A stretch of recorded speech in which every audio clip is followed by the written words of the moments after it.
Bom dia, queridos. Hoje, dia 6 de agosto de 2016. No percurso de nossos trabalhos com as aulas anteriores, hoje eu pretendo terminar uma espécie de introdução aos elementos metodológicos da teoria e da prática de filosofia clínica exercida como a terapêutica no consultório.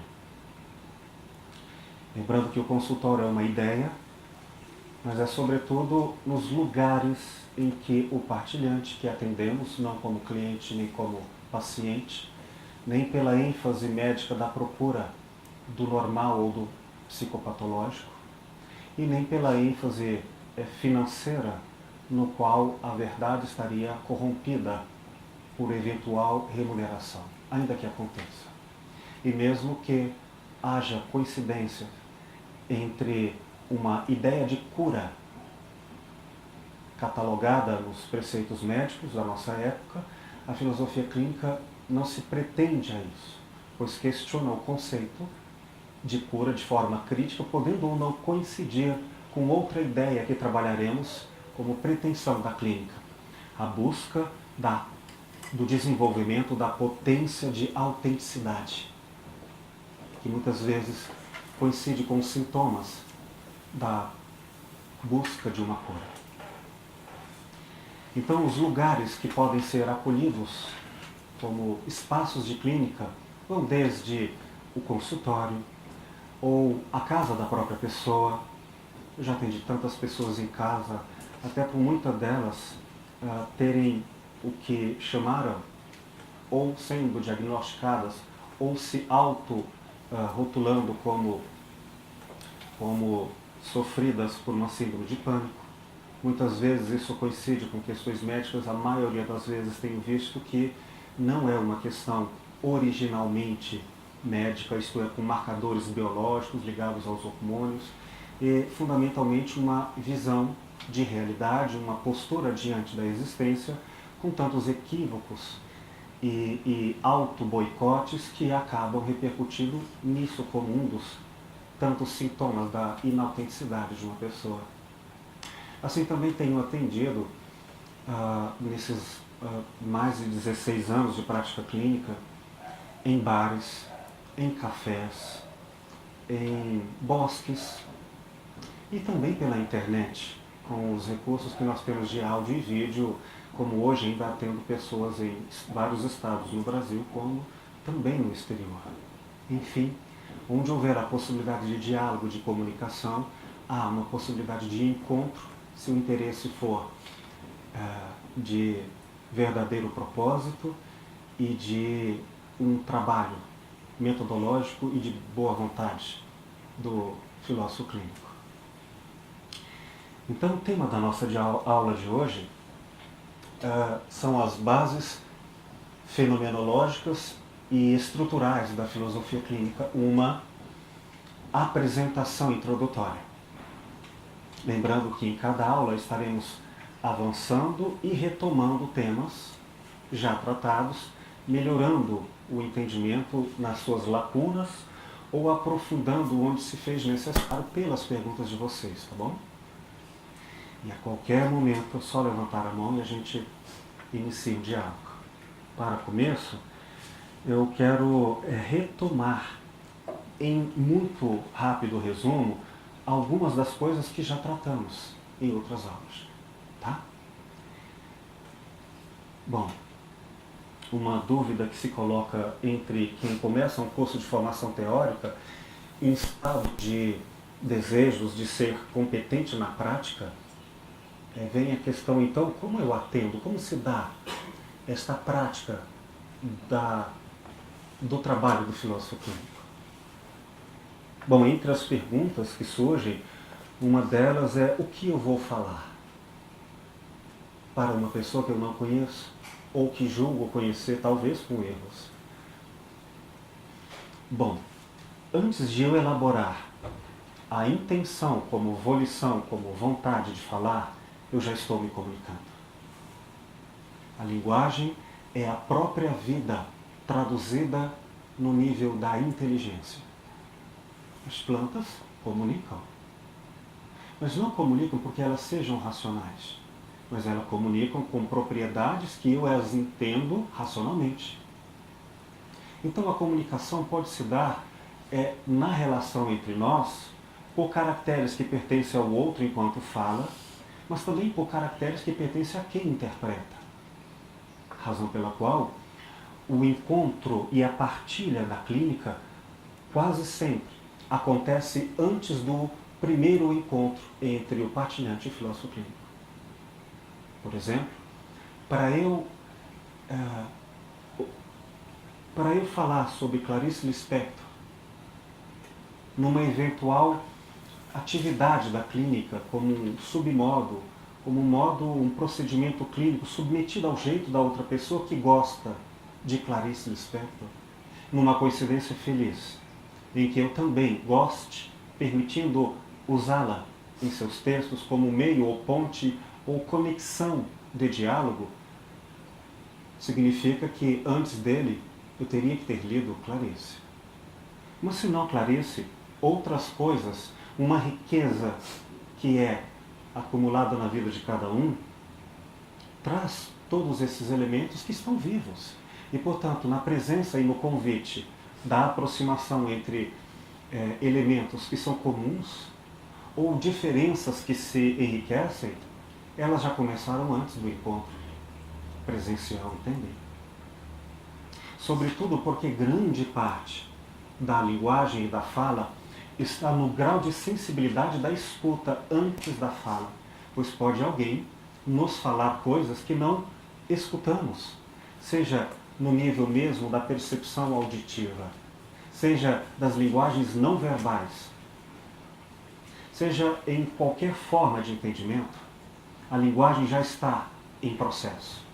Daí que, se eu enriquecer-me constantemente com as pessoas, com a busca também do autoaperfeiçoamento, o que se dá na formação de terapia do filósofo clínico, que sempre precisa fazer terapia.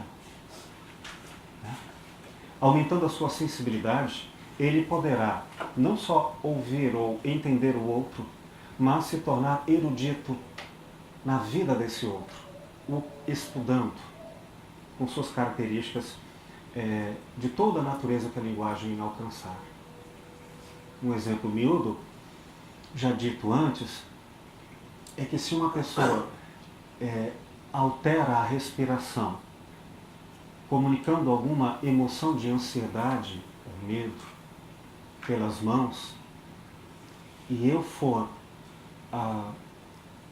desde antes deste encontro, trabalhado em mim a sensibilidade da respiração para eu prestar atenção nos outros, quando o outro vir a falar, eu já o escutei antes nos seus dados de semiose na sua linguagem. Percebem? Quem se tornou, por exemplo, erudito em literatura brasileira, antes de o outro apresentar um texto ou contexto, eu já o alcancei pelo grau de adiantamento da minha sensibilidade. Mas em termos bem ditos, práticos, para eu falar ao partilhante na clínica, eu preciso antes ouvi-lo e conhecê-lo. As minhas falas, então, são feitas de início apenas no sentido de entender o outro, pedindo a ele que, de alguma forma, me comunique a sua existência, a sua estrutura de pensamento. Posso dizer que a filosofia clínica tem, no seu trabalho de consultório, dois grandes momentos. Um é o de escuta e aprendizagem, seja no nível da empatia, seja no nível da qualidade subjetiva das interseções do nosso encontro. Podem ser positivas, negativas, indeterminadas, podem ser oscilantes, mas a primeira parte eu preciso entendê-lo no seu mundo, com seus termos, com o seu modo de pensar, sentir, julgar, vivenciar todos os caracteres da sua consciência, que eu puder entender. Isso no sentido de orientá-lo, já que ele me procura um filósofo clínico pedindo orientação de vida, porque não está entendendo ou não conseguindo lidar com suas dificuldades de existência. Então a primeira fala, por assim dizer, é uma fala que tem um caráter negativo, uma razão negativa. Razão negativa, não no sentido moral, mas no sentido epistemológico. Isto é, qual é o método de conhecimento, qual é o método de linguagem que eu conseguirei concluir em qualquer momento e supostamente ao fim de um processo que eu sei que não sei. Agora eu não estou mais diante do não saber, uma ignorância imediata. Estou agora fundamentado em um grau elevado de conhecimento do infinito não eu. Ou seja, eu terei que ter uma capacidade de escuta ao ponto de ter dois níveis sempre dialógicos, sempre permanentemente um ao lado do outro. Um conhecimento de fato, fato psíquico, fato existencial, os caracteres que o outro comunica da sua existência para mim. E terei que ter um conhecimento de que isto ou pode estar errado, ou pode, ainda que verdadeiro, não ser suficiente, e pode ser, mesmo que verdadeiro, ter que ser, em parte, ou em grande parte, renovado. Então todo saber será acompanhado de um saber e não saber. Está claro? Uma humildade intelectual e uma abertura sempre às revisões. Nenhuma verdade em filosofia clínica poderá calar, silenciar, amordaçar a existência do outro no seu direito e dignidade de falar por si mesmo.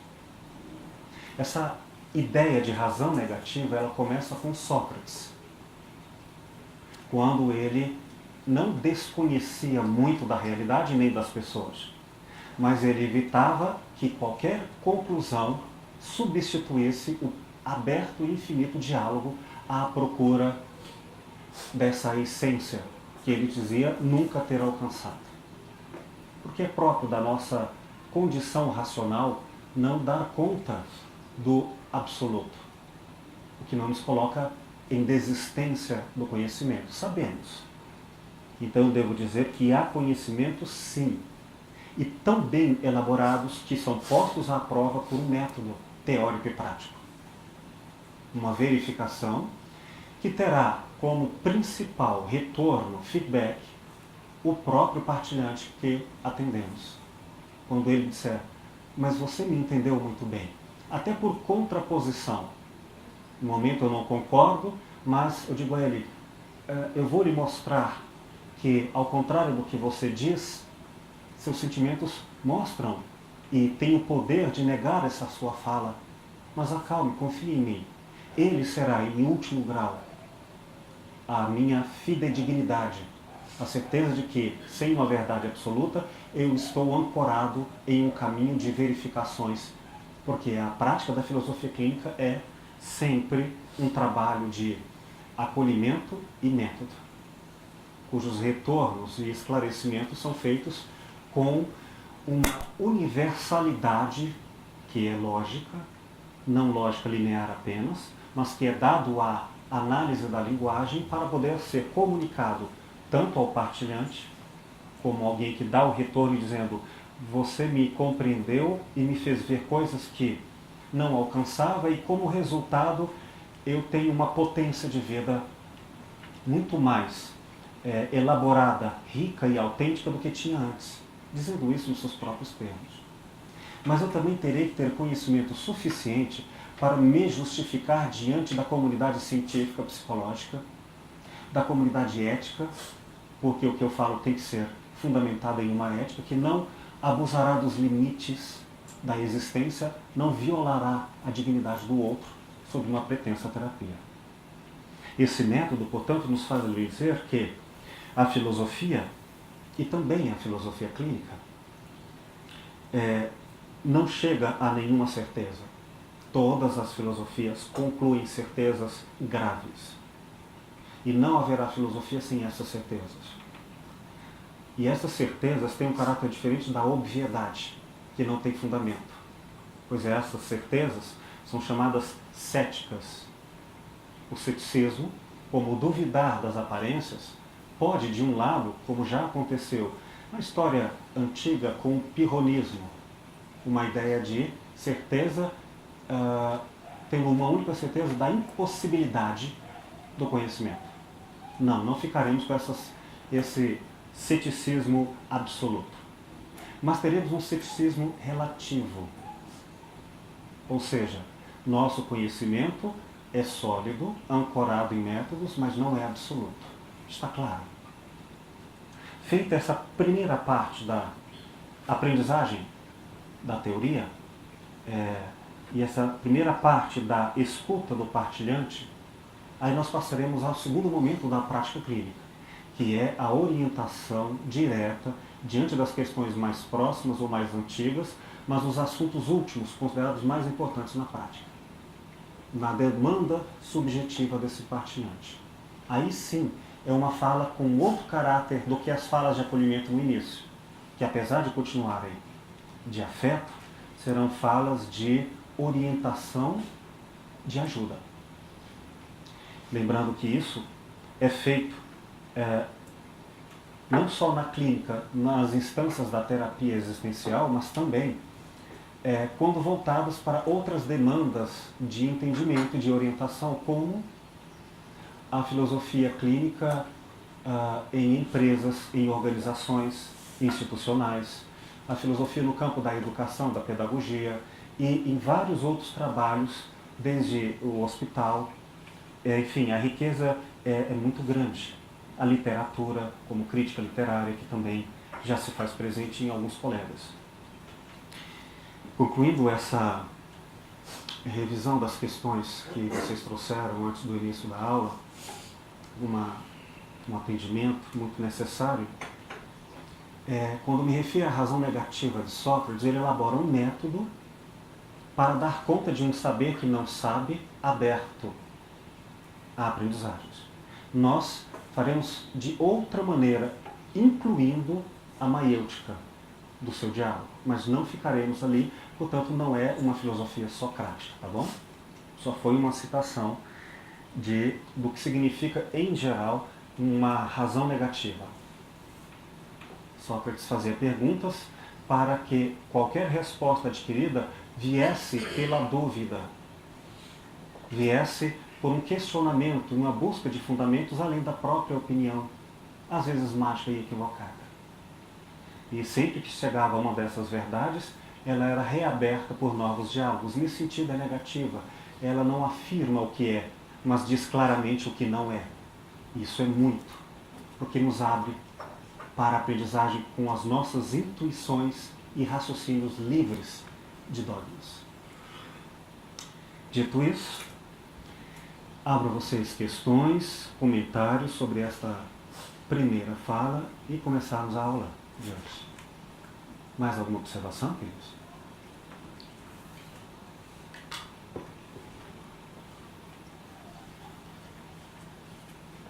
Tranquilo? Então vamos lá. Ao longo dessas aulas passadas, tenho mostrado que a separação feita no mundo moderno entre teoria e prática é um grande equívoco. Não devem se separar. São dois lados conjuntos de uma mesma proposta de trabalho. Isso pode ser feito de várias maneiras, nos demoramos a falar sobre isso em aulas passadas, em que é uma arte ligada a uma objetividade da aprendizagem.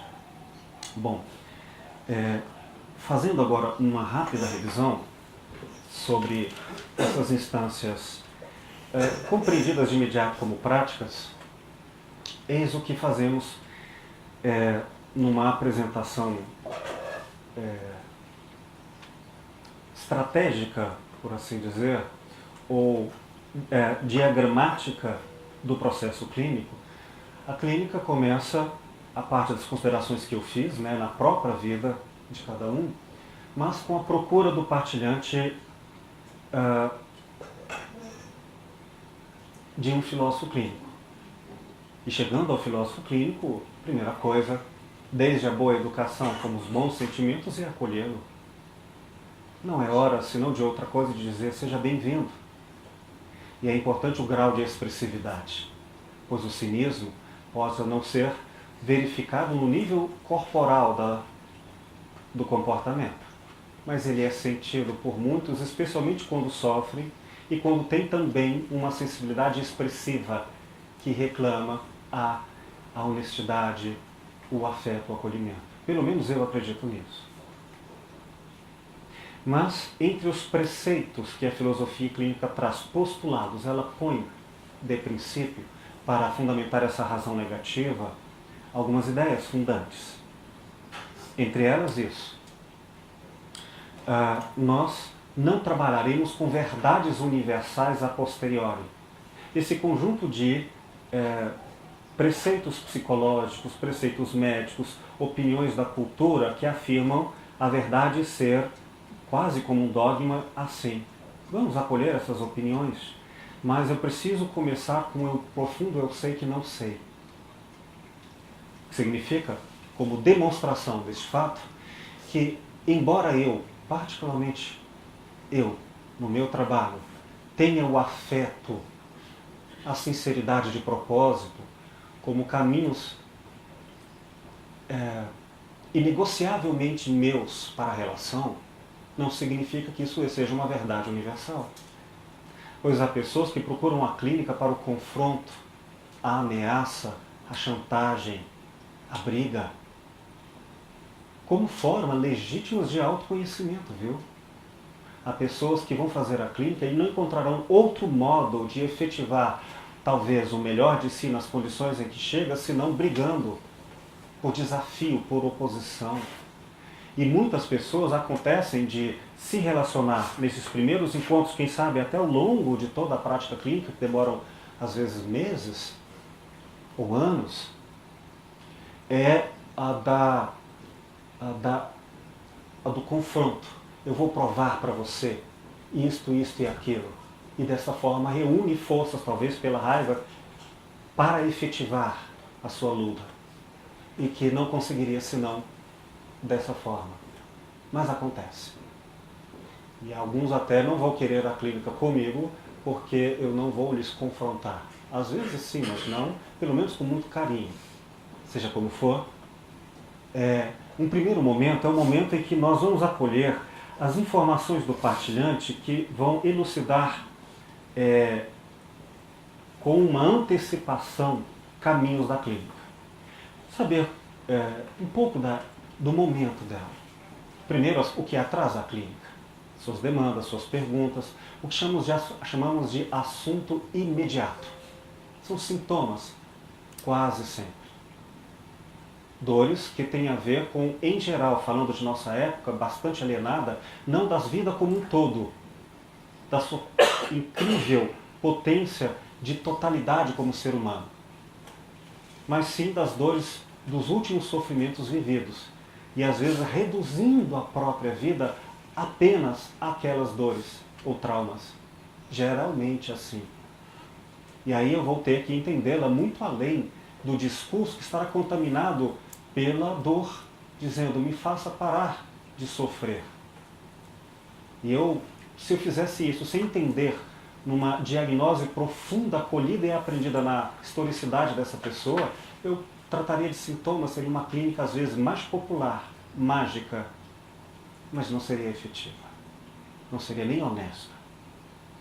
Bom, então eu procuro preencher uma espécie de cadastro onde eu tenho informações sobre idade, sobre estado de saúde, medicações que eu preciso delas para até fazer parcerias de acompanhamento, às vezes, com médicos ou colegas psicólogos ou outros que estejam no caminho dessa prática terapêutica. Questões pedagógicas, enfim, as questões que estão ligadas à vivência bem ordinária da vida. Trabalho, tempo, agenda de horários, alimentação, um tanto de informações gerais. E, sobretudo, uma apresentação de como funciona a filosofia clínica e o atendimento às dúvidas. Quer que eu esclareça? Às vezes a pessoa tem dúvidas. Qual a diferença entre filosofia clínica, psicologia, psicanálise, psiquiatria, etc, etc. É um momento de apresentação, de grande acolhimento. Tranquilo quanto a isso? Aí o que falar é escute, converse.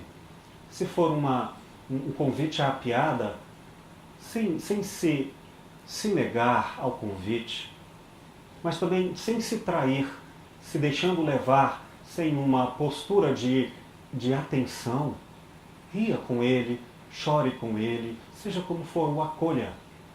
E diga, estou para lhe servir. Bom, feitas essas informações iniciais e agendado o contrato de trabalho, valores, horários, estabelecimentos e das dinâmicas que cada colega vai desenvolver, então nós começaremos na segunda parte desse processo uma grande investigação da estrutura de pensamento dessa pessoa. Nós não temos bolas de cristal para adivinhações, ou mesmo tendo intuições profundas, precisamos de qualquer maneira método e confirmação. Pediremos à pessoa que nos conte a sua história de vida.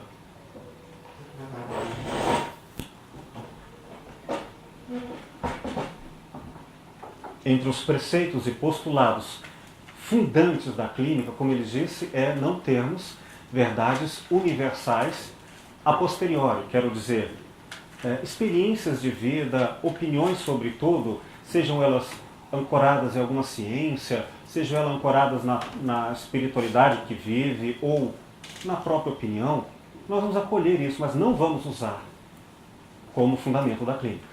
Portanto, a minha religião, não irei negá-la, nem meus valores sexuais ou políticos, e nem também confrontarei o direito do outro ter todas as suas opiniões e escolhas. Apenas estas questões são questões de direito opinativo de uma forma geral, e não são verdades universais para serem impostas sobre o outro, dizendo que essas verdades nos dão direito de alterar a diferença de pensamento do outro. Está claro? Em filosofia clínica, fundamentalmente, não posso tratar as minhas opiniões como martelos, nem o meu partilhante ouvinte como prego. Então, sem verdades universais, a posteriori. A priori, teríamos uma verdade universal, que é o método. Método que tenho-lhes apresentado, tanto no nível teórico quanto no nível prático. E quando digo universal, quero dizer que ele vai servir como base para o trabalho. Mas pertence à característica de ser universal a distinção do termo absoluto. Universal, sim, porque é para todos que tenham o entendimento do método acessível à lógica e ao raciocínio. Para todos. Mas não é absoluto, porque este método pode alterar-se com novas experiências que mostrem o contrário, revendo a teoria, e outras teorias que são revistas pelos avanços da ciência, das neurociências, pelos avanços de novas filosofias, de forma que trata-se de uma objetividade, mas também de uma arte clínica, psicoterapêutica, ou melhor, terapêutica. Portanto, é universal, aberta. Universal para toda a racionalidade do discurso. Eu vou mostrar para vocês que eu tenho fundamento no que faço, para mim e para a comunidade dos filósofos clínicos, e aberta a todos que queiram discutir fundamentos. Mas não é absoluta. Estou claro isso? No nível a posteriori é que ela não é nada absoluta. é sempre, nem sequer relativa, é subjetiva. Cada um por suas próprias verdades íntimas. Mas há outros preceitos que derivam deste. Então não vamos trabalhar com saúde ou doença catalogados pelo DSM-5 ou quaisquer outros recursos médicos que trabalharam com verdades que se tornaram universais e muitas vezes absolutas, em grande demérito às diferenças singulares, tratando a todos como efeitos de uma pesquisa estatística e não como uma singularidade irrepetível, subjetiva. Como já falamos isso outrora, acredito que já esteja bem claro, está tranquilo? Alguma questão sobre isso? Bom, o que nós precisaremos fazer então? Precisaremos colher as informações da pessoa, se não sabemos sobre ela, escutando e aprendendo com ela, como ela é. Vamos separar a aparência da essência, chamando por essência o que em filosofia desde Aristóteles é chamado de ontologia, a busca da essência do ser. Nós podemos até ter nossas opiniões ontológicas, religião, filosofia, etc. Mas isso, em princípio, é para nós, e não impondo ao outro. Portanto, é uma alteridade, um respeito às diferenças. Mas então, como eu vou saber da pessoa se as minhas perguntas irão comprometer a originalidade do pensamento do outro? Não só perguntas. Tudo que é linguagem, ou traduzido em linguagem com a sintaxe básica da nossa lógica, sujeito, verbo, predicado, eu afirmo ou nego algo sobre alguém, se toda a minha presença e até a escolha de um método já não deixa as coisas livres e separa o verdadeiro do falso. Um exemplo prático. Na medida em que eu seja masculino, assim entendido pelo senso comum e também pelo partilhante, ele pode dizer: eu não confio em homens, independente do que eu abra a boca para dizer. Portanto, já será um agendamento, uma afirmação que pode tanto interromper a sinceridade, a expressividade, o diálogo efetivo, como, ao contrário, pode ajudar. Ou não. Eu só confio em homens, não confio em mulheres. Entendem? Tudo, uma barba, um quadro, tudo já está afirmando valores e verdades. Não tem como evitar isso. Não existe a neutralidade, nem ética, nem epistemológica no discurso. O que nós vamos falar em filosofia clínica, então, é, como base entre os seus postulados, como eu já disse, a ausência de verdades.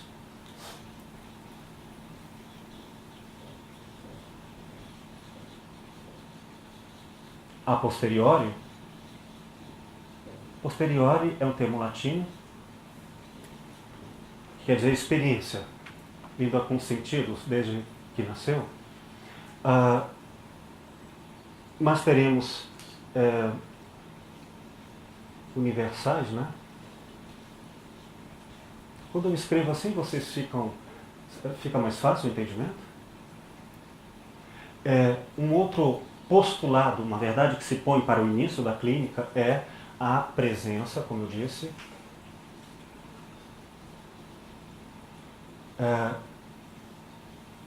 de fundamentação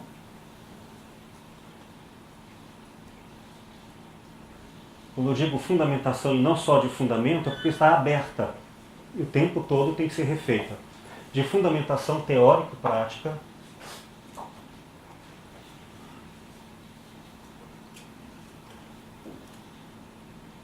a priori.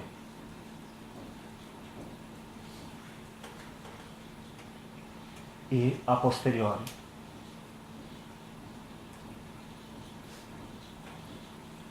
Agora fazendo esquematicamente uma repetição do que eu disse. Assim fica melhor?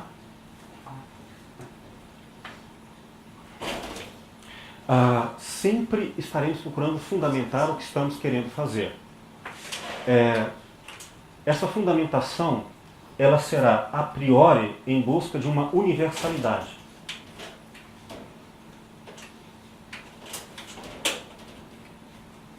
Ou seja, Se eu disser que há fundamentos para comprovar que o que eu faço é ético e adquire conhecimento efetivo sobre a estrutura de pensamento do outro, eu tenho que provar. E esta prova não é na base da opinião, é na base do argumento. Então isso é método. Um método garante um caminho lógico, um caminho justificável, posto à prova, a demonstrabilidade, causa e efeito, para todas as pessoas que queiram repetir o processo, compreendê-lo, passarem adiante, retificá-lo, ratificá-lo. Tá bom? E também é a posteriori, porque é um método, tanto na teoria quanto na prática, feito pela arte. É sensibilidade. As pessoas, as condições, não só dos partilhantes diferentes, mas de cada terapeuta também vai exigir uma forma própria de trabalhar. Própria. O terapeuta tem que ter seu jeito autônomo de agir, o que não coincidirá com o jeito e sensibilidade de outra. Portanto, é também um método e uma prática que se renova em cada um e em cada contexto. É universal, porque do meu jeito eu tenho que dar conta do jeito dos outros. Seja para justificar o que faço, seja para atender as diferentes pessoas.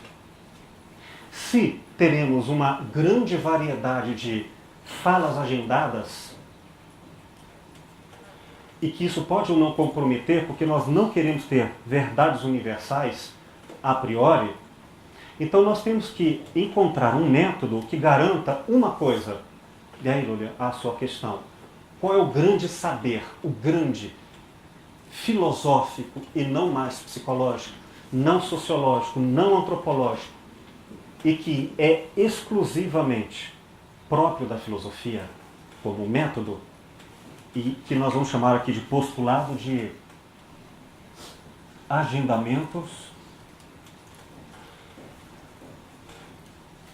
mínimo. Agendamento mínimo é a menor intervenção, fala, comunicação verbal ou não verbal, de verdades para serem estabelecidas na relação com o outro. Portanto, eu não terei doutrinas filosóficas a serem apresentadas, não apresentarei nenhum interesse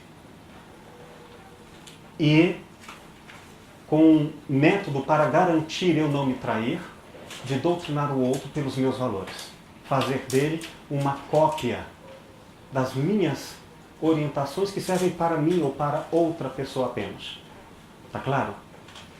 Então esse agendamento mínimo é, eu tenho que entender o que o partilhante pode me dizer sobre o conhecimento que eu teria dele, com a menor intervenção possível das minhas verdades, ou melhor, critérios de julgamento.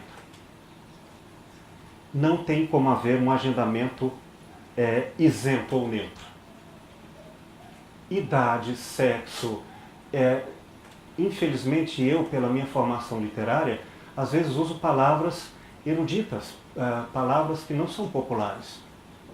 E ao fazê-lo, eu perco a relação de convívio ou de interesse de partilhantes que não querem esse tipo de diálogo, entende? O meu jeito de ser, às vezes mais racional, pode me fazer também me afastar de outras pessoas, mas qual é o mínimo que eu posso ter no método em geral e nas minhas características pessoais de agendamentos, pré-julgamentos na relação com o outro? Seja qual for, esse mínimo, se eu conseguir metodologicamente, aí eu vou apresentar agora como fazer isso, eu terei o máximo de aprendizagem do outro nos termos dele, na alteridade ao respeito às suas diferenças de mim. Está claro? Questões? Eu percebo que a gente tem falando uma experiência, né? A gente tem uma facilidade tão grande do imediatismo, de querer se colocar rapidamente, né? Como ajudar? O que eu vou fazer? E aí quando você fala sem essas verdades universais, está inserido nisso, por exemplo, o partilhante chega para falar o que está sentindo, das dificuldades dele, e eu coloco os meus conceitos, você está falando disso, meus valores. Sim. Isso seria as verdades universais que você está falando? A posteriori, né? Essas que eu tenho na minha experiência de vida. No que eu acredito ou não, por exemplo. Eu tenho que garanti-las em mim, ou também renová-las, não sei, a partilha pode me fazer rever, mas eu não posso usar minhas crenças para conduzir o outro, porque não haverá alteridade nem respeito. Mas um tanto grandioso de agendamentos, pré-julgamentos serão feitos. Como eu disse, vou dar um exemplo. Atendi uma moça, 24 anos, ela chegou ao meu consultório, numa sala em que eu estava locando de um espaço terapêutico que envolvia outras terapias e um espaço de trabalho de consultório com vários colegas. Então é natural que eu entre e feche a porta para que nós tenhamos essa privacidade. E eu ainda costumo trancá-la. Passo a chave lá naquele espaço, aqui nesse espaço eu não preciso. Porque às vezes uma pessoa em descuido, o que também já aconteceu, abre a porta para tomar uma informação, porque chegou até ali desavisadamente. Então isso me ajuda. Quando eu entro e fecho a porta, eu tenho a sensação de que essa menina está suando frio, receosa. E entre os assuntos que eu não sabia que se passavam na história dela, e eu preciso saber que não sei, ainda que eu tenha, chega uma pessoa e me parece calma, olha, que está calma, eu preciso pôr em suspensão, isso é razão negativa. Eu sei que me parece que, mas eu vou suspender a verdade sobre isso, até ser verificado, se confirma, nega ou se altera o meu julgamento. Então eu ponho em suspensão, essa é a razão negativa. Não é recusa, não é negação, não é confronto. Eu vou apenas ficar atento, sem transformar opinião em verdade. E depois ela me conta que ela tem trauma de ser trancada num ambiente com um homem. E com um grande sofrimento na sua historicidade de violência sexual.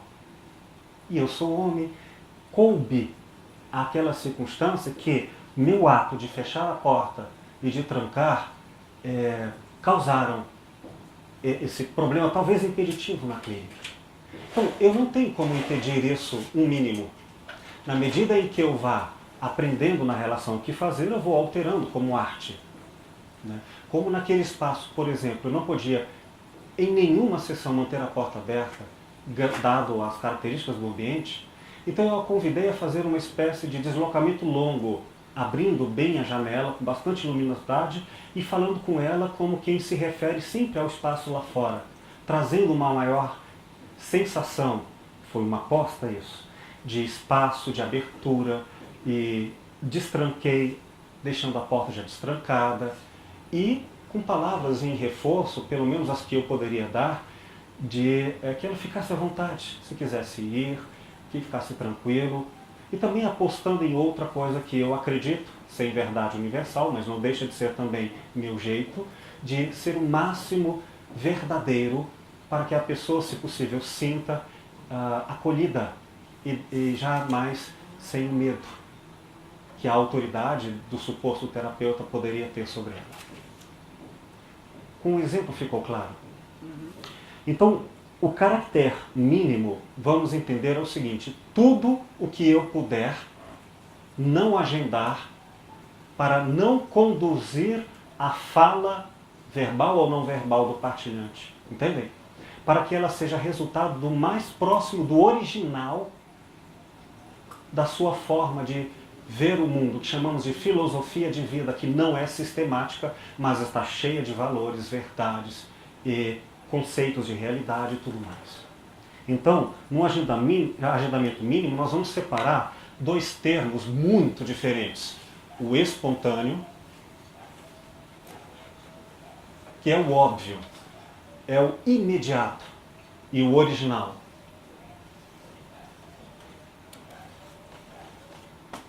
Original, etimologicamente, que vai à origem.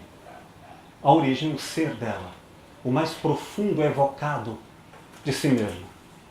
O espontâneo é aquele que da boca para fora, da pele para fora, exprime um jeito de ser, mas que às vezes está muito longe das verdades que são determinantes para essa pessoa. Está claro? Com um agendamento mínimo adequadamente bem feito, eu garantirei a fala ou a escuta de uma relação de diálogos o mais original possível, sendo ou não espontâneo. Entende? Quando, por exemplo, sou passional, faço o que por impulso tinha desejo, não quer dizer que isso corresponda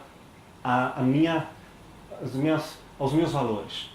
Vai que eu só, às vezes, alcanço aquilo que de fato é importante diante, por exemplo, de um raciocínio. Sem o raciocínio, eu me nego. Então, o raciocínio, a ausência do raciocínio, a espontaneidade, nos daria equívocos de interpretação. Claro, gente. Como garantir originalidade da fala do outro sem me trair?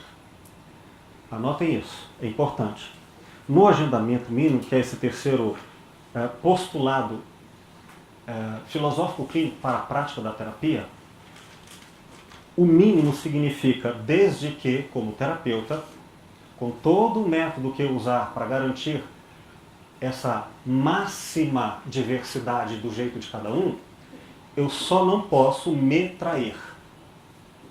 Eu não posso deixar de ser autêntico para tentar acolher a diferença do outro, porque aí eu perderei minha capacidade legítima de compreendê-lo.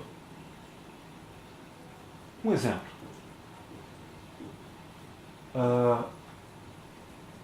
Esta casa em que trabalhamos nas aulas e no consultório se chama Casa de Estudos Francisco de Assis. Temos uma imagem aqui, temos outra ali. O que para mim não está tanto no elemento religioso, mas sobretudo na espiritualidade da ética amorosa, tão grandioso que foi exemplo para mim de o ícone da maior alteridade possível na existência humana. Inclusive isso é citado por Freud, dizendo que é a figura mais próxima do impossível da condição humana. E ele chega a conclusões com isso por caminhos que não são os meus. Mas ambos concordamos que pelo menos ele expressa na condição humana o amor ao inimigo, o respeito à diferença e o mínimo de intervenção dos próprios desejos, querendo encapsular e objetificar as outras como objetos de desejo. É isso para mim. A pessoa chega e fala, eu não gosto de homem religioso. Ou você deixa isso para a gente fazer clínica, ou não vai ter clínica. Eu falo, meu amigo, então não vai ter clínica. Tem outros colegas aí que até de repente são ateus, entende? A minha roupa, meu perfume, um tanto de coisas que eu preciso retirar, desde que não comprometam a minha autenticidade das minhas forças. Tudo, entende? Então seja você. E é claro, se você usar a camisa amarela para que pessoas gostem e se aproximem de você, muitas vão chegar por isso. Mas as que não gostam de amarela, igualmente vão se afastar. Então não importa o que você se travestir, será sempre do mesmo tempo, na mesma relação, motivo de aproximação e de recusa. Se vai ser assim, de qualquer jeito, então pelo menos seja autêntico, porque você vai ter forças para atender todos que lhe forem possíveis numa relação. Tá bom? Perguntas, questões? Não tem muita oportunidade de estudar, então vou fazer uma pergunta que de repente.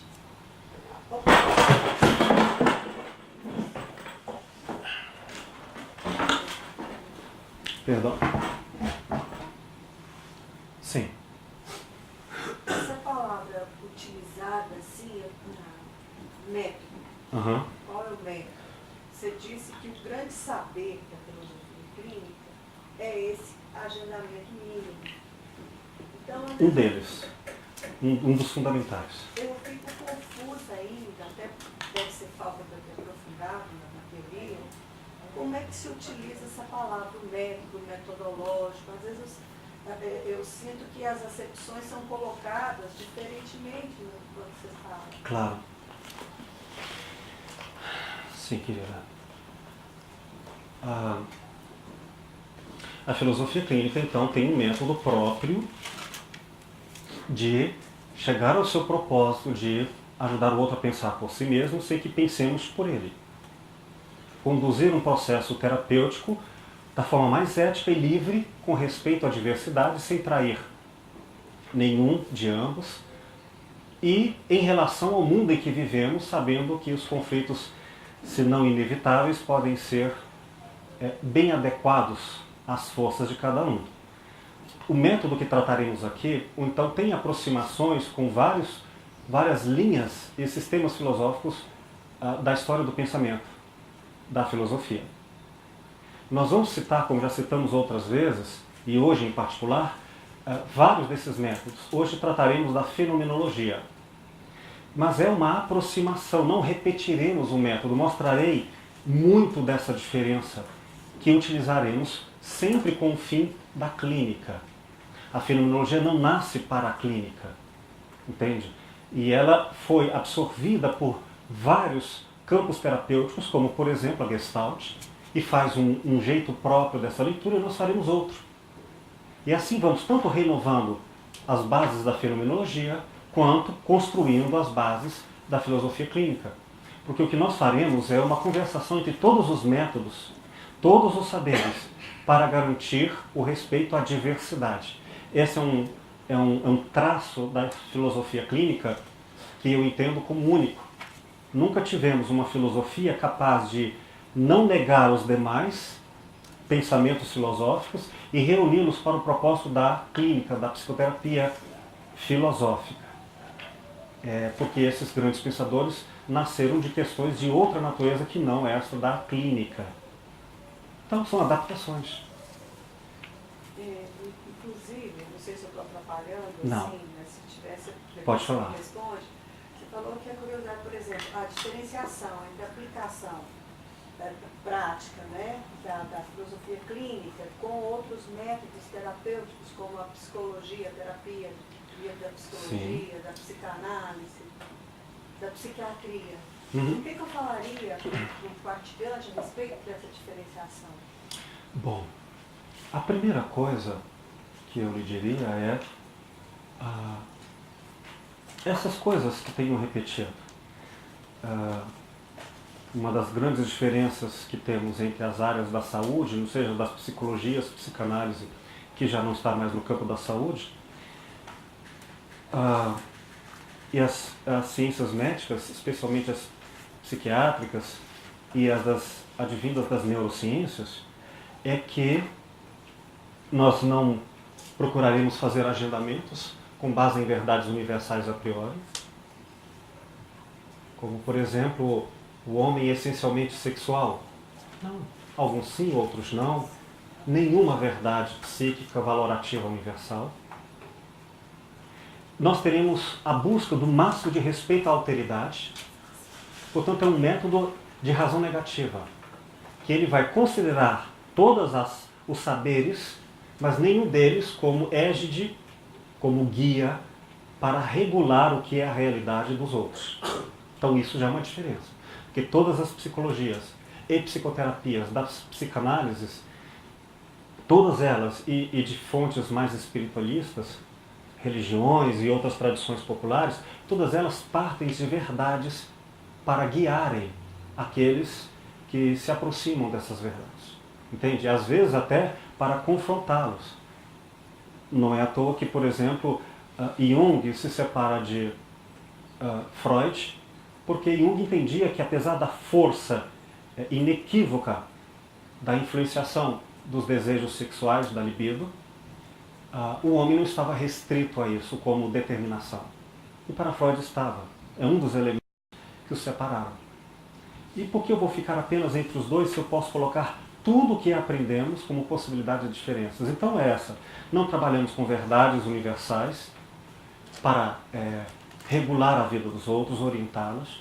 Não é um aconselhamento filosófico como já existiu e existe muito na Europa e nos Estados Unidos, que é a exemplo da famosa obra Mais Platão, Menos Prozac, em que o autor procura orientar, por exemplo, como um nietzscheano, um filósofo de tradição em Nietzsche, poderá, através de Nietzsche, orientar as pessoas a seguirem o que Nietzsche recomenda. Ou outro aristotélico, ou outro que segue Sêneca. Nós não utilizaremos aconselhamentos. Então, o agendamento mínimo é tanto no nível teórico quanto prático. A menor intervenção possível. E quando chegar o momento da intervenção, porque nós faremos planejamento clínico e elaboraremos estratégias de efetivação da potência do outro. Nós faremos isso sem técnicas universais, a posteriori, como fazem as psicologias, psicanálises e todas as ciências da área da saúde. Nós faremos uma aprendizagem do modo de cada um e submeteremos isso ao jeito dele. O que chamamos de submodos. Modos submetidos à subjetividade singular. Nesse sentido, as chamadas técnicas, ou aqui nós recuperamos o sentido grego tekne, em que o artesão ele se compromete com o trabalho e se altera também com o trabalho, teoria e prática não se separam, de forma que cada partilhante vai ajudar a elaborar o método a ele utilizado. Então não usaremos termos, ou pelo menos ideias equivalentes ao termo aplicar, como se eu tivesse uma teoria pronta ou técnicas prontas apenas para serem colocadas no outro. Não virão de fora, virão do entendimento da própria pessoa. Essas são diferenças, entre outras, muito grandes. Outras mais profundas e completas estão nas nossas literaturas, a exemplo do meu livro A Escuta e o Silêncio, com trechos que procuram nortear essas questões. O que vamos trabalhar, em última instância, é o que é a realidade. E que vai variar muito em diferenças de opiniões, culturas, épocas. Então, o que é a realidade é uma resposta negativa. É isto, e ainda que seja uma verdade subjetiva, uma verdade objetiva, uma verdade cultural, sociológica, não importa, é isso, vírgula, etc. E outras coisas, aberto a redefinições. Isso é filosófico, por natureza. Pode-se fugir, inclusive, das bases fenomenológicas? Claro, e vai. A fenomenologia, as analíticas da linguagem, o estruturalismo são aproximações para a clínica e nunca instrumentos a serem aplicados instrumentalizando o outro. Ele não está para ser doutrinado, mas professor a ensinar o filósofo clínico, bom ouvinte e aluno, para lhe retornar mais forte diante das dificuldades que enfrentam no mundo. Está claro? Antes do nosso pequeno intervalo, como faremos então uma procura dessas informações, garantindo um agendamento mínimo por parte do terapeuta filósofo e uma informação máxima de originalidade de quem fala com suas linguagens verbais e não verbais. Sobre a interpretação dessas linguagens verbais e não verbais, parte dela falaremos hoje sobre a nossa formação fenomenológica voltada para a interpretação da filosofia clínica.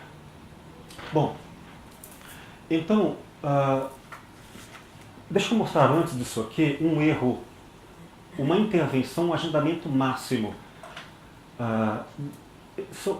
Em diferentes regiões do ser, em diferentes assuntos, eu poderia trazer exemplos. Trouxe apenas um, para ser só didático.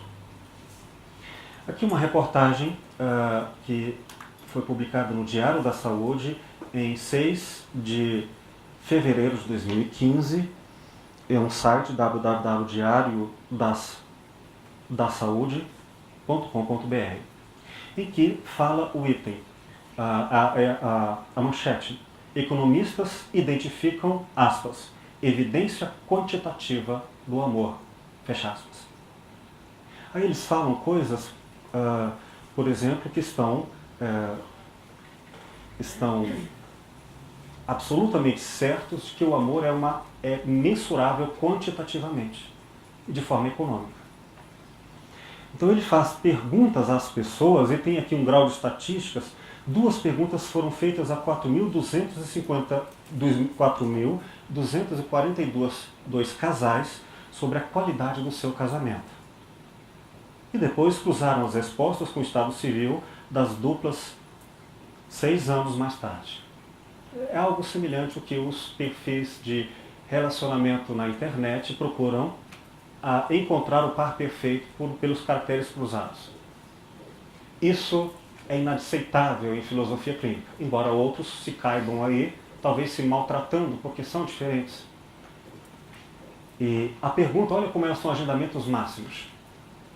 Quão feliz você está no seu casamento em comparação a quão feliz você estaria se não estivesse neste casamento? A pergunta ela tem tantos agendamentos, como, por exemplo, o que é felicidade. Depois, o elemento temporal do antes e depois. Por exemplo, a pessoa fica noiva 4 anos, ou 6 anos, 9 anos de namoro. Um dia depois do casamento está infeliz. Aquilo não foi antes considerado como casamento? Às vezes até morando junto. Antigamente, o morar junto juridicamente era concubinato, sem o casamento oficial, que era quase uma prostituição legitimada, em que a mulher, com o filho fora do casamento, e não faz muito tempo, isso tem menos de 50 anos, era qual era o termo jurídico? O filho fora do casamento? Bastardo. Olha que coisa. Não são os elementos jurídicos, mas religiosos. E ainda é ilegítimo. São tantas as questões que... E as diferenças, estamos falando de determinadas culturas africanas, e África não é um país, é um continente.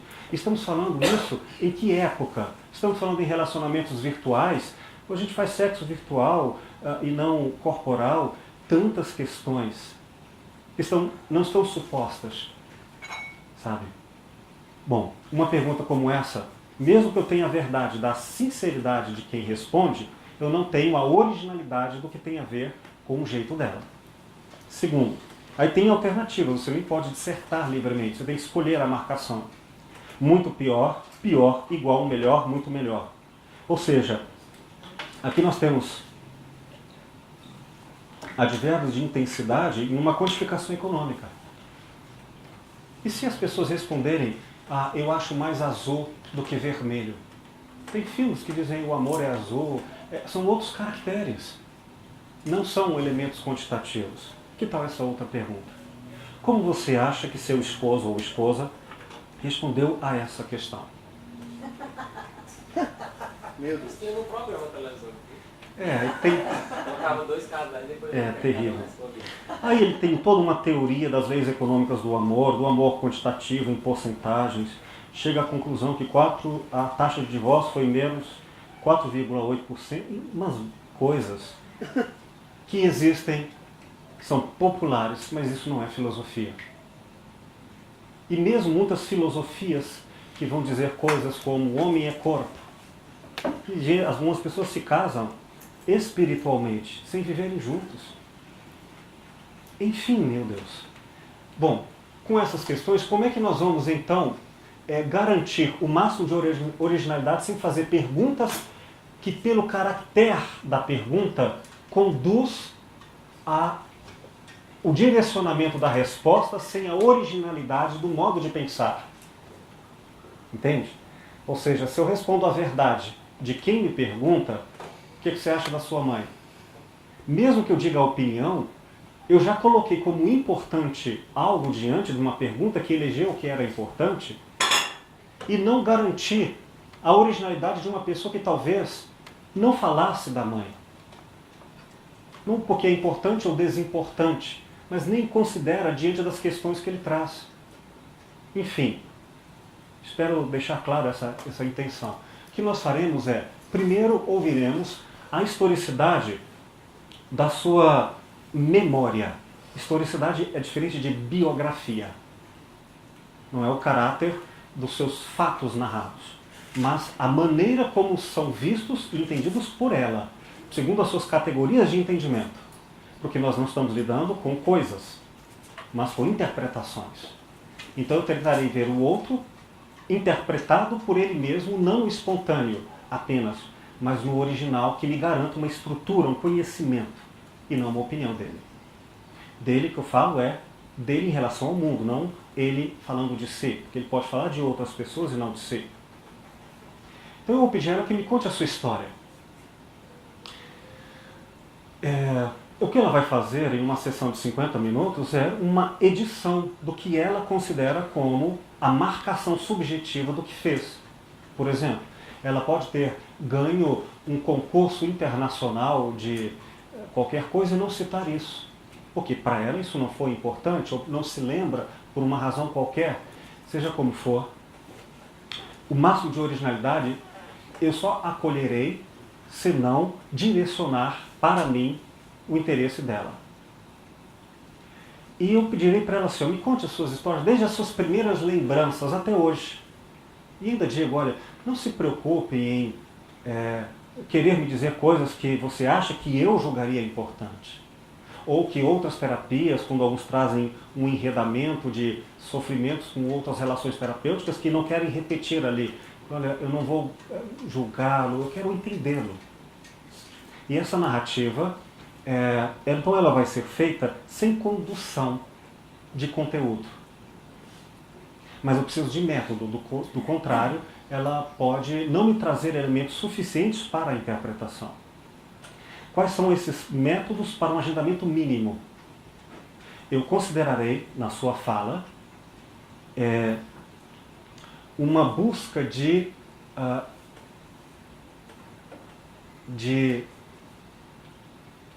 fatos narrados com linearidade temporal, antes, durante e depois, sem ser uma obrigação, que talvez ela não tenha isso. Se eu não fizer esse agendamento mínimo de evitar saltos temporais, o risco que eu corro como ouvinte é não perceber que ela estava falando dos seus 40 anos, por exemplo, se lembrar de algo aos 15, não me avisar e continuar tratando da temática sem que o ouvinte, o filósofo clínico, não perceba que mudaram os contextos. Então, se eu não tiver uma ideia de continuidade, uma ideia de sequência, eu poderei me confundir apenas para isso.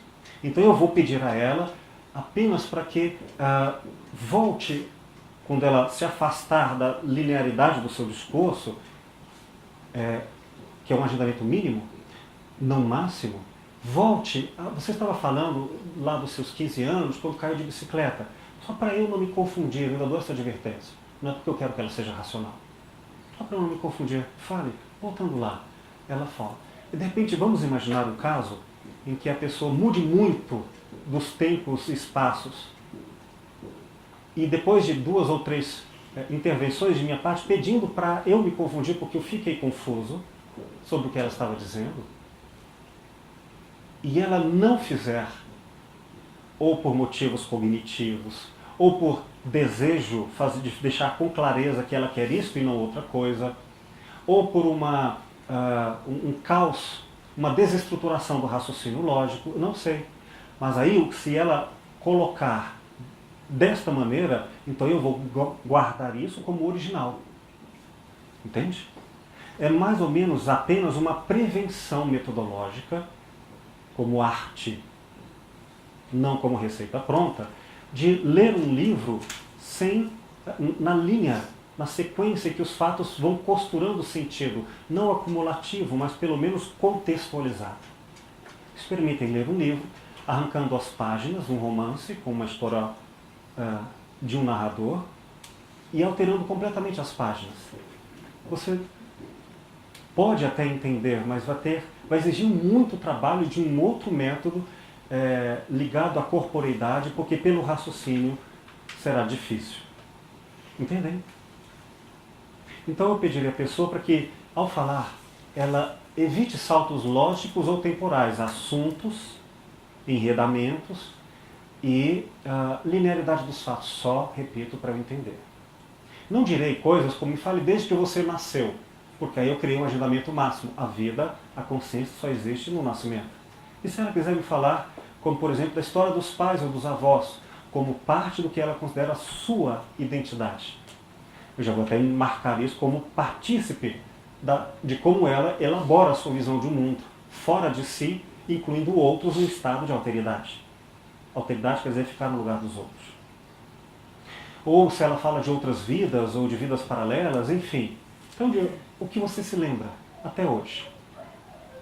Com essas mínimas marcações lógicas para eu ter uma linguagem capaz de ter afirmações, repito, sujeito, verbo, predicado, essa pessoa gosta disso, não gosta daquilo, pensa isso, não aquilo, sim e não, eu posso ter predicativos sobre ela, é que eu uso esses agendamentos mínimos. Até aqui, dúvidas? Tranquilo? Então isso já é uma fala. É o tipo de fala que eu vou colocar. Ah, mas olha, é o seguinte, eu faço questão absoluta, até pago mais para você me poupar desse trabalho e já me falar hoje se eu caso ou compro uma bicicleta. Aí eu vou dizer, olha, eu lamento, mas pelo método, sem bola de cristal, eu não posso fazer isso. Se a pessoa insistir, ele procura outro terapeuta. Eu tenho opiniões. Mas eu não posso. Tenho até, talvez, intuições, mas eu não posso desmerecer a liberdade, a originalidade e levar a sério a expressão. Cada pessoa é única. No fundo, achando isso só como jargão de defesa ou de exibição vaidosa e, na prática, tratar uma pessoa com base nas outras em busca de um padrão universal e sem isso seríamos patológicos ou errados. Entendem? Bom, mas isso não vai me dar muito, só uma visão panorâmica. Aí eu vou pedir, nas sessões seguintes, eu não tenho um tempo de clínica marcado para isso. Alguns podem ser detalhistas, outros vagos, uns podem ser rápidos, mais completos, outros podem ser demorados e vagos, eu não sei. Mas o que eu farei são agora um pedido de escuta, cujas minhas falas serão de agendamentos mínimos. Razão negativa. Eu preciso saber o que não sei. Saber que não sei. Então, eu estou colhendo informações para ter o conhecimento realizado da pesquisa. Farei dados divisórios. Ou seja, eu dividirei essa história em outras marcações, do tipo, agora dos 5 aos 15, dos 15 aos 20, ou outros dados, porque aí, com menos tempo, eu terei, no mesmo tempo de sessão, menos tempo de historicidade, como ela vai editar essa história, em 50 minutos eu terei mais possibilidade de ter informações, maior riqueza de contexto de cada momento. Está claro? Eu vou começar a me tornar mais fluente sobre ela. Essas marcações são aleatórias, do 0 aos 15, do 5 aos 15, não importa, poderia ser do 17 aos 14, 14 aos 17. Mas se a pessoa já me indicar que ela faz marcações próprias que lhe facilitam a memória, ou o discurso, ou o raciocínio, como por exemplo, minha vida tem 4 grandes momentos. No dia que eu entrei na escola, no dia que eu me casei, no dia que eu me separei, no dia que eu terminei a escola.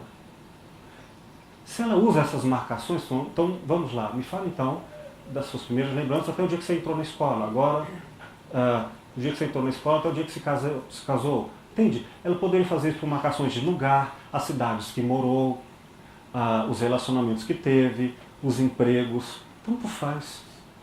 Eu vou fazer divisões para aprofundar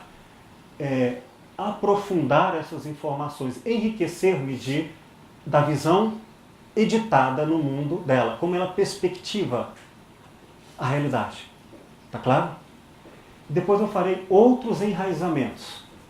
Bom, então agora você falou dos 15 aos 20, me fala dos 15 aos 16. Ou dos 16 aos 17. Ou quem sabe, me fala sobre aquele mês do seu aniversário. Um mês antes até o dia do aniversário. Um dia eu perceber que eu estou confuso, há informações que não ficaram claras, eu pedirei mais pesquisa. Isso nós chamamos de colheita da historicidade, das suas categorias de entendimento. Eu não estou atrás das informações. Eu estou atrás do modo de compreensão dela, da estrutura de consciência e não de informações isoladas do nível interpretativo de cada um. Tá claro? Feito isso, aí sim, eu chegarei num ponto que é chamado de uma marcação que vai me fazer parar os enraizamentos, perdão, os dados divisórios. É no nível da tautologia lógica e informativa. Lógica, ela vai me dar, por exemplo, muitos diferentes exemplos do mesmo modo de ser. Sempre que eu ganho flores, eu choro. Sempre que eu faço aniversário, eu fico deprimido. Aí ela vai contar de todos os aniversários que vem, já não precisa, se eu vou marcando nisso uma espécie de padrão subjetivo de ser. Compreendem? Com essas aprendizagens, com essas marcações, vai chegar um ponto que eu não preciso mais que ela me fale do outro aniversário.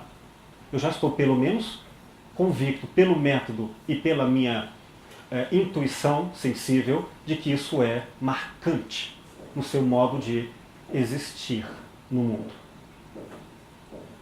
Aí eu estou numa redundância.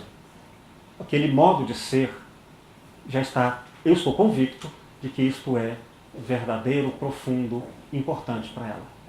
Com este modo de ser, eu me dou conta de que eu posso conhecê-la e tratá-la nesses termos. Então eu descubro que essa pessoa tem medo de água, pronto. Não é eventual um dia teve medo. Não, faz parte do jeito dela lidar com a água e interpretá-la desse jeito. Está claro?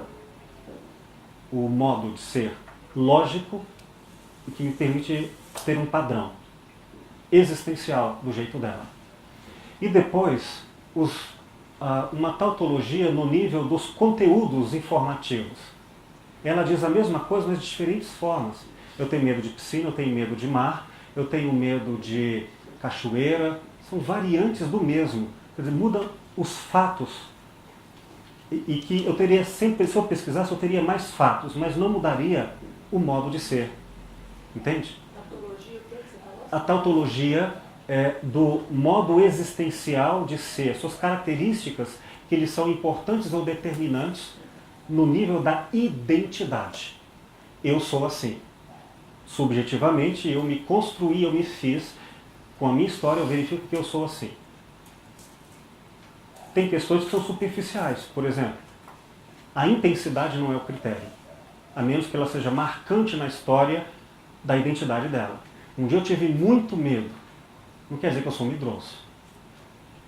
Mas se um dia eu tive muito medo, isso marcou toda a minha vida, no sentido de eu me identifico com isso, idêntico é igual a, isso, falar disso é falar de mim, não de uma coisa que aconteceu, está no nível da autoidentidade original, então eu vou registrar isso.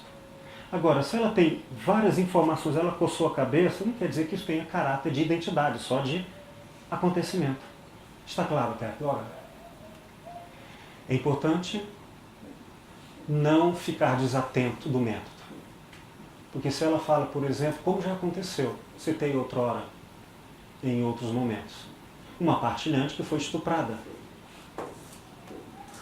E conta sua narrativa seguindo adiante com 1000 outras histórias. E ela falou que foi estuprada, claro, com a gravidade do que aconteceu, mas apesar de a questão ser, para muitos, gravíssima, alterando a sua identidade, para ela não. Aconteceu, foi ruim, mas não muda quem eu sou. Entende? Apesar de ter sido ruim. Não quer dizer que eu é que vou eleger o que é ou não identitário na sua narrativa.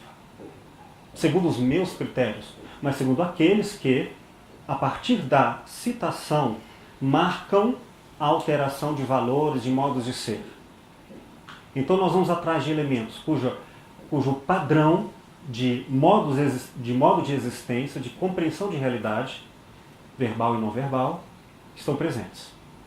Vou atrás de elementos de intensidade e acontecimentos factuais que, na leitura dela, marcam, registram alterações ou constituições na sua definição ou identidade própria. Mais adiante, claro, no curso nós vamos mostrar exemplos disso. Mas até agora está claro? Quando eu cheguei no nível da tautologia lógica e informativa, ou seja, formal e de conteúdo, eu já posso dizer, bom, então agora, e ela vai me dar também notícias do tipo, eu já falei sobre isso, você sabe bem que, ela vai dizer, era isso que eu tinha para dizer.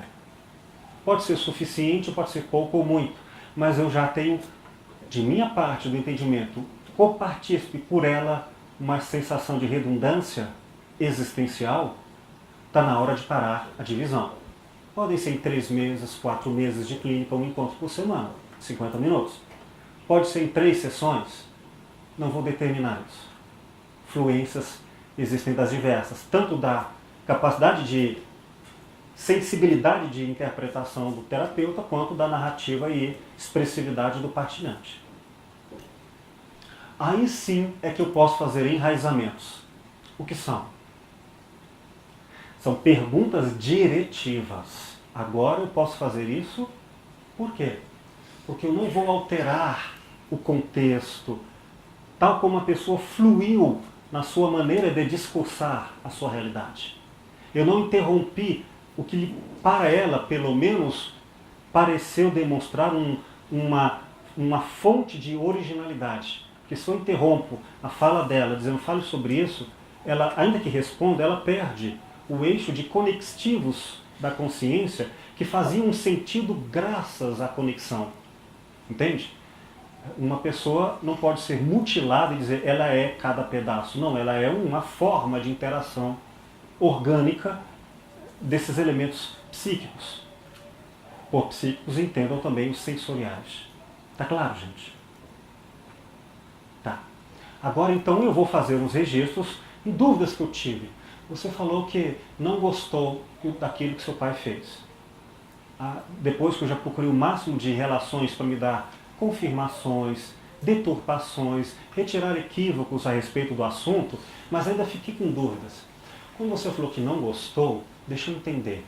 Você não gostou porque estava com medo de apanhar com o cinto, você não gostou porque pode ser que você tenha dito isso e eu não tenha entendido direito, você não gostou do fato de ser seu pai, porque se fosse sua mãe que lhe desse a surra, você não ficaria tão sofrida. Entende? Agora eu vou tirar dúvidas. Agora eu posso fazer perguntas que eu antes não podia, porque eu garanti a originalidade da sua fala no fluxo intencional do discurso, sem as minhas intervenções. E aí não é agendamento? Agora sim é um agendamento, Só que esse agendamento ainda procurará ser o mínimo possível. Eu diria assim, Deus, quando você falou que não gostou, o que você quis dizer? Olha que a minha pergunta foi ampla. É uma pergunta mais direcionada. Naquele dia você disse que não gostou. Mas eu garanti um agendamento mínimo. Se eu perguntasse assim, por que você não gostou? Eu estou exigindo que você fale pelo raciocínio, um modo de consciência. Você pode até me responder, mas se eu não perguntasse, você poderia dizer, eu não gostei porque eu senti dor. Não é? Sabe? Ou você pode me surpreender. Imagina se eu fizesse assim, a pergunta diretiva, agendamento máximo. O que você sentiu corporalmente quando não gostou? Aí eu falo assim, olha, eu senti como se minhas forças estivessem caindo. Bom, ainda que seja verdade, força corporal desfalecendo, não quer dizer que isso seria importante. Apenas aconteceu. Entende? Então, mesmo os enraizamentos, a pergunta mais ampla possível para tirar as minhas dúvidas. E se necessário, mais específica. Mas só se necessário. Feito isso, então, eu posso elaborar o que chamaremos de autogenia. Concluindo essa primeira parte, autogenia é uma expressão neologista criada por Lúcio, vem da química, quando elementos da tabela periódica são misturados. produtos físicos e químicos vêm de outra natureza e nós temos uma mistura que não existia, como o plástico. Não existe o plástico na natureza. Ele foi uma mistura que agora se chama plástico. A autogenia e agora, diante dos assuntos mais importantes da clínica, eu vou ver todas as misturas em cada contexto para dizer, este é o modo de existência da pessoa com essa mistura. A autogenia é essa organização interna da sua estrutura de pensamento. Darei exemplos mais adiante. Eu não estou falando de elementos isolados, da costura. Então alguém me diz assim, eu gosto de ler, mas... vou dar um exemplo agora de ontem. Eu precisava organizar algumas coisas, eu estava muito sonolento e precisava organizá-las segundo aspectos do espaço físico. Por isto aqui, por isto acolá. Eu não estava conseguindo fazer isso porque eu estava, além do sono, não tendo lucidez para pensar direito. Parei, fiz um reconhecimento dos processos autogênicos, de como eu organizo o estado de lucidez, de força para agir em situações semelhantes, que eu já fiz uma pesquisa sobre na minha historicidade, e falei, eu estou sem meu relógio. Eu coloquei o relógio, mesmo que eu não precisasse saber as horas. Mas agora faltou um coletivo que dava ligação a outros modos operantes da consciência, me potencializando a tarefa que eu tinha para fazer. Assim pode ser coisas como, por exemplo, sem óculos eu não escuto direito. Alguém já teve isso? Então significa que um dado do nervo óptico está ligado a um dado cognitivo. Então, quais são os modos que, em conexões nas estruturas da consciência, formam o jeito de cada um, enquanto é assim para ela?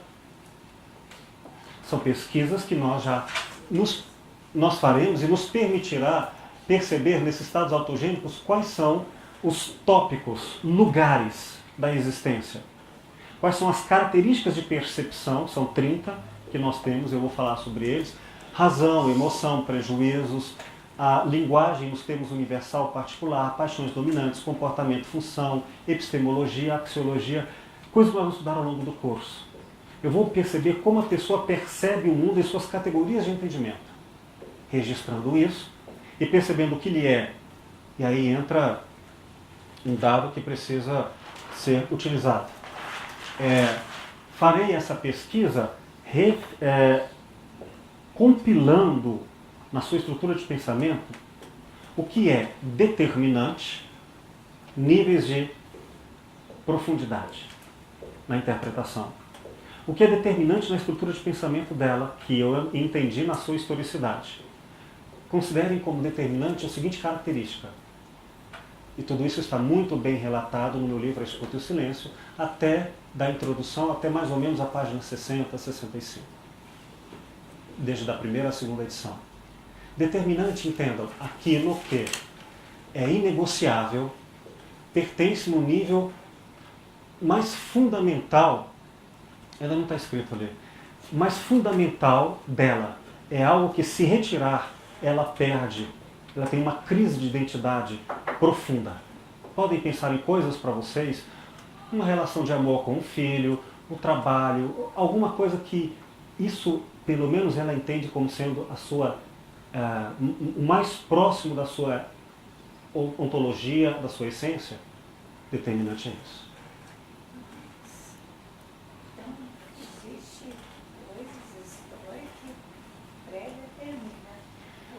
De forma única para cada pessoa, pois o que é determinante a um pode não ser a outro. Por isso não usarei verdades universais a priori. Um outro nível, abaixo deste, é importante. Esses caracteres são importantes. Significa que são negociáveis, mas não são, não podem ser desatendidos. Imagina como alguém que tem que escolher entre o grande amor e o trabalho. E ambos são importantes. Então, não é mais uma questão de fora de um conflito. Mas se é importante o trabalho e a escolha do amor faria a perda desse trabalho, que tal se encontrarmos na força existencial dessa pessoa outra coisa importante que viria com o casamento, que diminuiria as fragilidades da ausência do trabalho. Entende? O que é importante pode ser entendido na estrutura da historicidade de cada um como algo a ser pesquisado, em que eu nem sempre bem atendida pode ser forte o bastante para suportar os embates que ela tem. E o terceiro nível chamaremos de insignificantes ou desimportantes, ou de pouca importância. Ou seja, então a gente pode, por exemplo, em escolhas, não atender a essas demandas que são, às vezes, só aparentemente importantes, mas a gente percebe que logo passada a intensidade do julgamento, aquilo não apeta, não importa. E a gente sabe então avaliar com clareza e conhecimento o que fazer na clínica. Feito isso, o último momento e agora a segunda parte da clínica, onde nós teremos muitas conversas. Até essa primeira parte eu anoto tudo, eu fico com um caderno, anotando as coisas que a memória faltaria. E depois que eu tenho isso aqui, eu faço o uso dos submodos. Eu vou também pesquisar como esta pessoa, segundo os seus elementos existenciais da consciência, são importantes ou determinantes, como ela resolveu situações semelhantes a essa, ou outras que lhe sejam importantes ou determinantes. Como ela, então, agora perdida, sofrida e por isso confusa, não sabe o que fazer, mas eu aprendi na sua historicidade como ela soube fazer isso em grande proveito, reunindo as suas forças e seguindo adiante. Nem sempre com total felicidade, também essa não é uma finalidade da clínica, mas com força para viver. É uma pesquisa. E também vou pesquisar quais são os submodos, os modos de efetivar a sua consciência segundo as suas escolhas, que ela acreditou serem importantes, mas que só lhe trouxeram confusões e atrapalhos. Seja como for, depois de alguns meses de pesquisa, eu conheço tanto essa pessoa. Na origem da sua consciência, até onde a minha razão alcança. E a sensibilidade com carinho se aproxima. E a pessoa, se me permite, pelo diálogo, nos aproximarmos, que nós conseguiremos agora ter uma grande conversação para orientá-la. E ela vai dizer, nossa, mas como você sabia? Eu ouço com frequência, você adivinha pensamento, você sabe de alguma coisa. Mas é porque eu pesquisei isso. Conhecimento, intuição, arte, amor. Disso é feito a clínica. Queridos, vamos fazer então um intervalo. Isso aqui foi uma revisão das aulas passadas. E aí, depois do intervalo, começaremos a aula de hoje. Bacana, né? Vamos lá.